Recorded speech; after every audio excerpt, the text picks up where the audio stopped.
Mirror, mirror, did you know your new life is going to cost you your old one in order to live? It is called the rebirth. And we're going to talk about exactly how it's going to make you feel. Let's talk about it. Hey, y'all. Hi. Welcome back to our channel. My name is Chosen, and this is Beyond Your Reflection. This is a channel created by me, but designed for you. And we're here to peel back all the ugly layers about you until we get to the inner beauty that will shine outwards. So let's talk about it. But first of all, congratulations, y'all. Make some room at our celebration table, baby, because we got 3 more in the camp. We got 3 more subby buddies in the family, y'all. Grab your drink of choice, honey. Toast it up for the cele-you-bration. Welcome, you guys. Welcome. I am so glad that you're here. Thank you for choosing my channel. I truly appreciate it. I got so excited when I saw it. I was like, look at her. It's been 1.5 years and she's halfway with her subby buddies. But I'm putting in the universe, honey. My birthday is the end of the year. I need 100 of y'all. Yeah, 100, okay? 100. 1 with the 2 rings, okay? The 2 rings from the light and the number 1. I need 100 of y'all to come on in the room, baby, and let's talk about it. So that's my manifestation for the end of the year for my birthday, along with other goals. But that's not what we're here for. We're here to talk about you, the rebirth of self. I just had one. I get 2 birthdays in 1 year, which I think is the dopest thing. I got to figure out how to celebrate it because I've never been, I think it's a Libra is what my new zodiac is. But the original, baby, the original that will always stay is a Capricorn for life, baby. December came first. That is the actual day that I was born. But let's talk about the rebirth of self. For those of y'all that don't know my story, so on last week, Wednesday, the 28th to be exact, September 28th, I celebrated 2 years of my rebirth. What do I mean by that? Well, September 28th of 2020. I think I shared this story. I'm not quite sure, but we're going to share it again. But September 28th of 2020, I had complications from a major surgery, my first ever major surgery, and I had complications from it. And while I was on the operating table, they were trying to save my life. My heart was like, nah, we good. We're just going to go ahead and stop. Literally, y'all. Literally. What did I say right there? Yes. I printed out some of the medical report. Not all. Full code. Your girl was out. 3.5 minutes.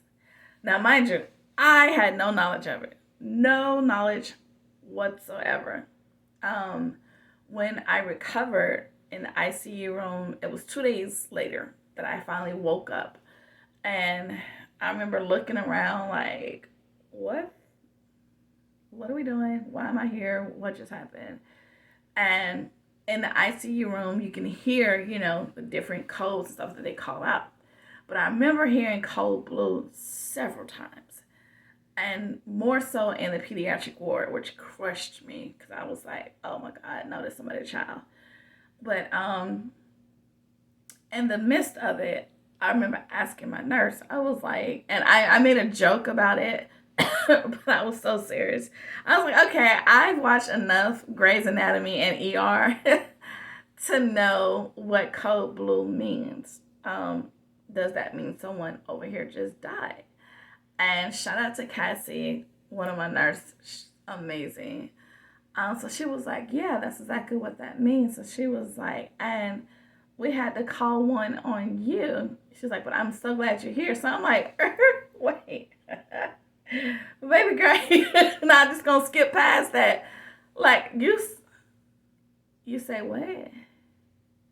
So she was like, oh God, because she thought my care team had already spoken to me. No, baby. Nobody told me nothing. Okay. So she called my doctor. She's like, it's best for your doctor to tell you, because I'm like in panic mode. Like, what you talking about? Like, how they say, what you talking about, Willis? So she finally got, the care team in, and doctor came in, and he was like, as you can see, all the tubes are still on you. And I was like, yeah, I was wondering about that. So he was like, well, he wasn't able to complete the operation. He said, because, you coded. Say what now? So let me tell you exactly what was said. And this goes into the topic today about the rebirth, okay? So it says, unfortunately, patient became short of breath and subsequently, Lord have mercy, had a seizure-like episode. Chest compressions were initiated. Epi-1 was given. Patient awoke spontaneously while bagging with the hypertherapy. Reviewed the results and unable to complete the procedure. Critical illness, ICU. And then there's some more stuff on here. But this is the main thing that stuck out, you guys. Can you see that? Can you see that? We're not talking about just collapsed or fainted or whatever. I'm talking about I was gone.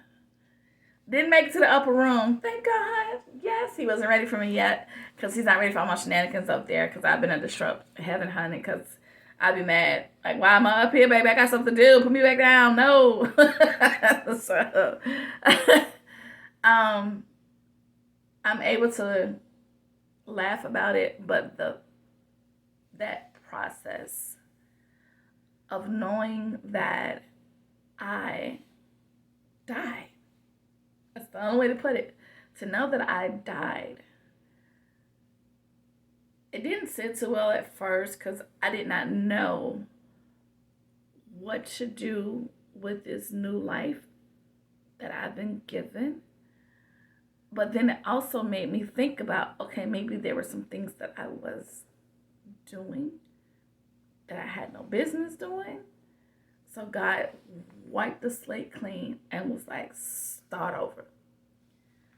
I'm not saying that I'm out here, as they call it, sinning. I'm not, child, I am the definition of an introvert. You hear me? You got to literally peel me out the door. If it ain't about me making money on my 3 different jobs plus this, I ain't going. I really can say probably twice a month I may go out. And that goes back to one of my episodes where I talk about, are you living or are you existing? See, I need to start living. I'm just existing in the game right now. I'm just here, baby. I'm just wandering around while everything is being thrown. I'm like, nope, miss me. Gotta go that way, because they acting a fool on the left. I'm finna go to the right. It's a lot more things that are going on right now, which is not an excuse of why I should not be living, but right now, finances is majority of the reason why, baby, she can't even go to the mailbox and back, okay? But, lies. However, you know how I feel about the word but. However, when that does happen, baby, I'm finna. But I'm not going to wait until then, because there's still ways that you can live while existing in this here game of life. But going back to this, I had no idea what to do with my new life. I remember I said the old you had to die in order for the new you to surface. Well, here I am. Now, I'm not saying that the old me was out here just absolutely out of control and crazy and stuff. No, I mean, I did have a little temper, but it wasn't, as bad. One of my friends used to call me Kitty Kaboom when I was in college, because I would get mad for 3.5 seconds, but it was over stupid stuff. You know, like if there's a sign that's telling you don't touch something, then why are you gonna run up to it? Well, why should I touch it? It just told you not to. Like there's no other explanation. Because you was told not to do it, but you chose to do it, and look at the consequences. Hey, that could be a topic. You were told not to do something, and you did it anyway, and look at the results. You was told not to pop off. You were told not to get angry. You were told not to go down the street. You were told not to even leave your house because such and such is happening. But no, you decided, talking to me as well, you decided, well, no, I want to go see what I'm going to do. You can't tell me what to do and all that. For what? And then look what ended up happening because of your actions. Now you're suspended off your job, or you lost your license, or you got into an accident, or you, let's say you're a teenager, you got grounded, whatever it may be. You were told in advance what not to do, but yet you decided to do it anyway, and look at the consequences. It did not affect the other person or the other thing. It only affected you. That was the consequences of your action. But now, as I always say, when you know better, you would do better. Well, going back to me. When I woke up, it took me a while, like I said, to understand everything that was going on, even to process it. Because I had several questions for God in the beginning, like, well, why is this happening? Why did this happen? And whatever. And then after 3 minutes, he was like, all right, boom, go. And if anybody knows about numbers, the number 3 has power. Trinity. Look it up. Biblical sense, they call it Father, Son, and the Holy Ghost. Okay, however you want to look at it. But it's still power and numbers. Number 3. So, after 3 minutes, I finally came back. They performed, like you said, like they said, chest compressions. They did the EpiPen to bring me back. Obviously, I had no knowledge of it. Still to this day. I remember going under. I remember looking at everybody. And then I remember waking up 2 days later. That's all I remember. I believe that's a good thing. After talking to my nurse, she did tell me that there are certain drugs that they can administer where you do not remember. And that's also to save the patient's life, because if I remember every single detail that I went through, do you understand the amount of panic that would have came behind that? So it was best that I did not remember. So this goes into the topic today. There's some old things about you that everyone still remember. I remember you used to fight in the streets. Girl, I remember you did this, and homeboy, I remember you did that, whatever. That's not who I am. You have not met the born again, the rebirth. Old things are passed away, but yet, here's your new creature. Ta-da! Enjoy, baby, because this is what you're finna get. You're about to get someone who's about to enjoy living life. Now, I'm not saying that I didn't before. However, I did allow the circumstances, the situations, the people, places, and the things to affect me. That was the old person. I didn't like, I'm not going to do, I shouldn't have to. Like, that was the old person. But now the new me looks at things differently, through a different lens.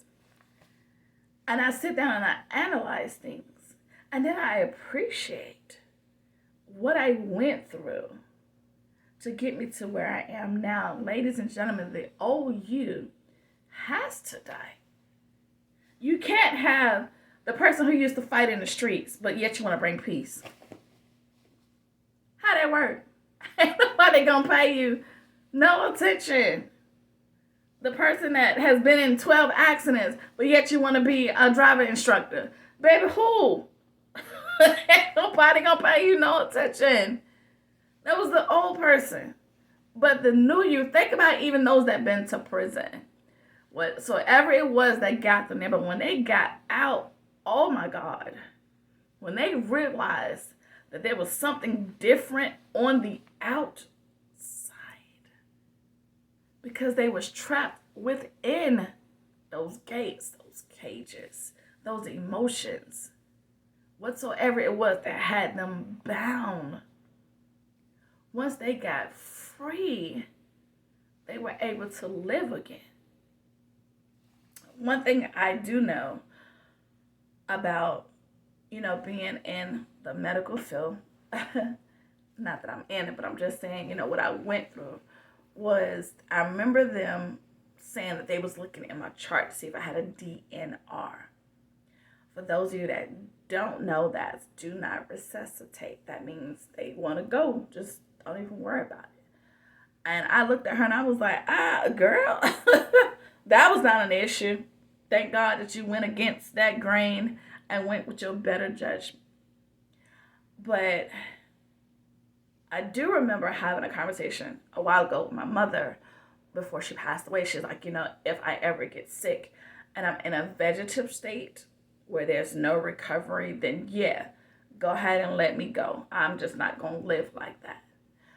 But in the spiritual world, you know how we do. We take things and we decipher it, we break it down, and we break it into pieces. So D.N.R. now stands for do not repeat.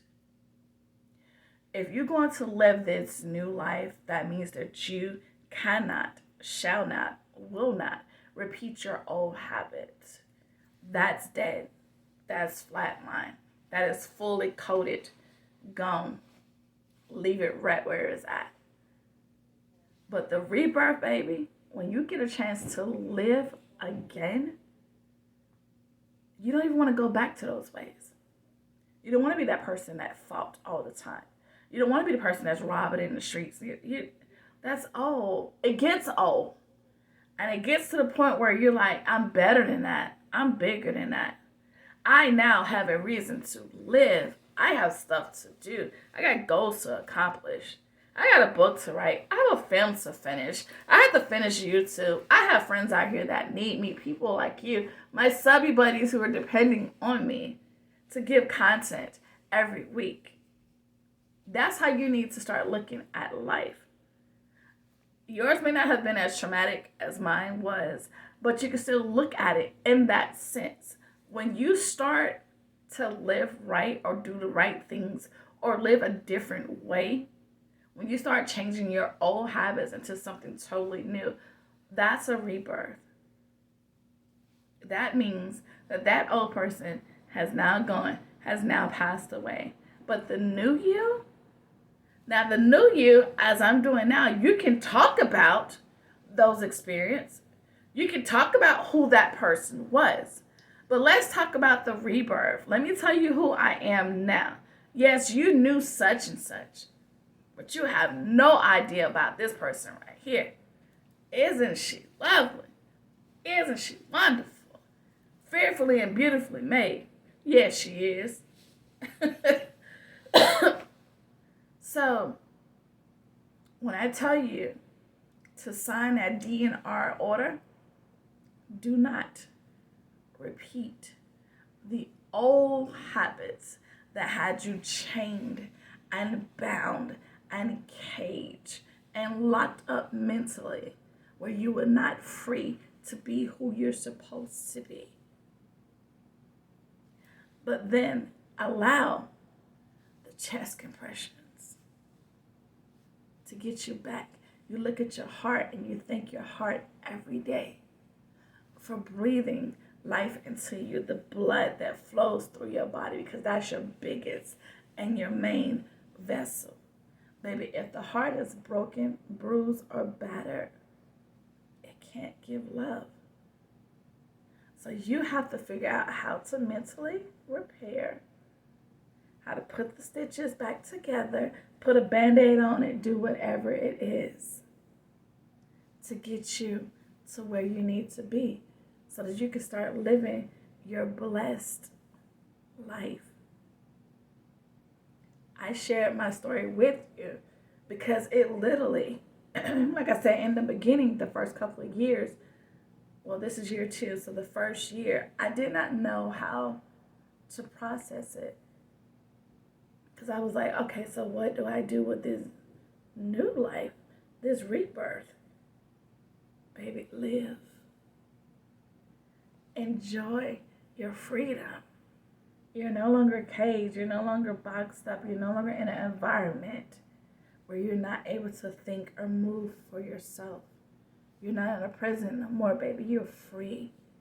God gave us all the free will to do the right things, to live this life and this game of life. So I'm grateful. But what is it about you? What about you needs to die in order for the new you to live? Whatever it is, honey, we can have a whole funeral. We can have a memorial service if you want to. Get some roses and some flowers and put it on out there. That's what I want you to do. I want you to have a memorial service for all the negative things in your life. I want you to write them down. Every bad thing about you, your bad attributes, things that you do not like about you, I want you to write them down. And find somewhere where you can bury it. Put a little fake rose or whatever, or real rose. You can do whatever. And put it on it. This person is no longer allowed to live or exist within me. But this new person that I am becoming and growing, this is the birth of something great and amazing. But you have to tap into that. You have to become that person. You have to break out and be born again. Because I believe in you. Just like my doctors and the nurses and the care team believed in me to bring me back. And then God himself was like, she got things to do. So do you. So let's go out here and let's enjoy life. Let's live, baby. Enjoy your life to the fullest. You are here for a reason. Only reason that you know. But you have to create this journey. Be your own care team, but do not repeat old habits when you're becoming new. Okay? I hope this episode made sense. I hope it meant something to you. If it did, please give me some likes. At least on YouTube, be like, okay, well, at least they like her. And if you like, please comment below. Talk to me, baby, and I will talk back, I promise. And hit the bell, honey. The bell, I don't have the bell with me, but hit the bell for notifications because I do this every week for you. So if you want me to come back, let me know. And I'm going to show up to the cele-you-bration, okay? Until next week, ladies and gentlemen, my subby buddies, I love everything about you. And so should you. Be blessed.